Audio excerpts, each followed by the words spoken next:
Tata consumer products के share को लेकर मोतीलाल ओसवाल ने अपना भरोसा कायम रखा है। ब्रोकरेज ने कंपनी के शेयर पर बाई रेटिंग बरकरार रखी है और 1500 रुपए का टारगेट प्राइस दिया है। मौजूदा स्तर से यह करीब 42% की तेजी की संभावना दिखाता है। ब्रोकरेज का मानना है कि टाटा कंज्यूमर प्रोडक्ट्स में सिर्फ छोटी अवधि का बदलाव ही नहीं हो रहा है, बल्कि कंपनी के पूरे बिजनेस में बड़ा बदलाव देखने को मिल रहा है। कंपनी पहले मुख्य रूप से टी और सॉल्ट बिजनेस के लिए जानी जाती थी। अब beverage, foods, health and wellness और कन्वीनियंस प्रोडक्ट्स में भी तेजी से अपना बिजनेस बढ़ा रही।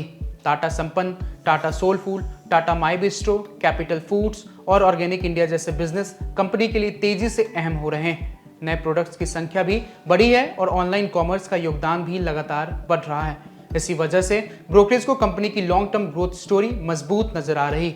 ऐसे में आइए विस्तार से समझने की कोशिश करते हैं कि क्या है पूरा मामला।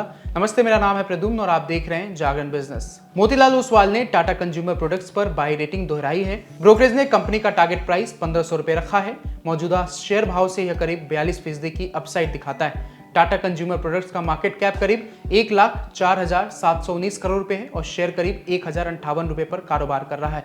इसका 52 वीक हाई 1,283 और 52 वीक लो 1,007 रुपए। शेयर का पीई करीब 63 गुना है। मोतीलाल ओसवाल के मुताबिक टाटा कंज्यूमर प्रोडक्ट्स का बिजनेस अब सिर्फ टी और सॉल्ट तक सीमित नहीं, company beverage, foods, health and wellness और कन्वीनियंस प्रोजेक्ट में तेजी से बढ़ रही।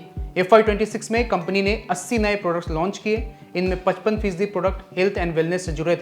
Innovation to sales ratio FY22 के 2.7% से बढ़कर FY26 में 4.5% हो गया है। FY22 में हर साल लॉन्च किए गए प्रोडक्ट में ग्रोथ प्रोडक्ट्स की हिस्सेदारी 60% से ज्यादा रही। ब्रोकरेज को उम्मीद है कि FY26 से FY28 के बीच कंसोलिडेटेड रेवेन्यू में 10%, एबिटा में 16% और एडजस्टेड पैट में 21% CAGR रह सकता है। FY26 में टाटा कंज्यूमर का ग्रोथ पोर्टफोलियो 4,000 करोड़ रुपए से पहुंच गया है। इनमें सालाना आधार पर 24% की ग्रोथ हुई। यह इंडिया बिजनेस के रेवेन्यू का 31% है, जो FY21 में सिर्फ 8% था। टाटा संपन्न का innovation to sales ratio FY26 में 19.6% और टाटा सोलफुल में 20.1% रहा। वहीं ऑर्गेनिक इंडिया और कैपिटल फूड्स की Q1 FY27 की कुल रेवेन्यू 35% बढ़कर 350 करोड़ रुपए हो गई।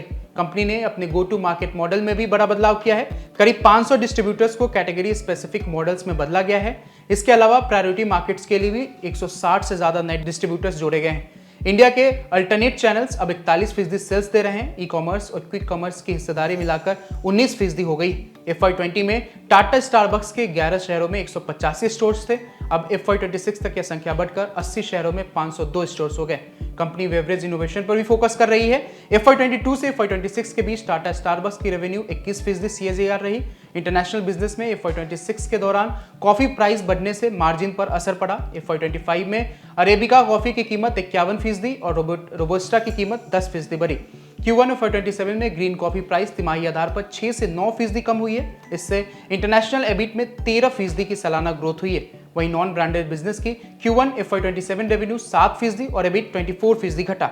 हेल्थ क्लेम्स को लेकर FSSAI की सख्ती से छोटे कॉम्पिटिटर्स के लिए चुनौतियां बढ़ सकती है, जिसका फायदा मजबूत R&D की सर्टिफाइड प्रोडक्ट्स वाली कंपनियों को मिल सकता है। बाकी आप क्या सोचते हैं, हमें कमेंट सेक्शन में लिख के जरूर बताएं। बहुत बहुत शुक्रिया।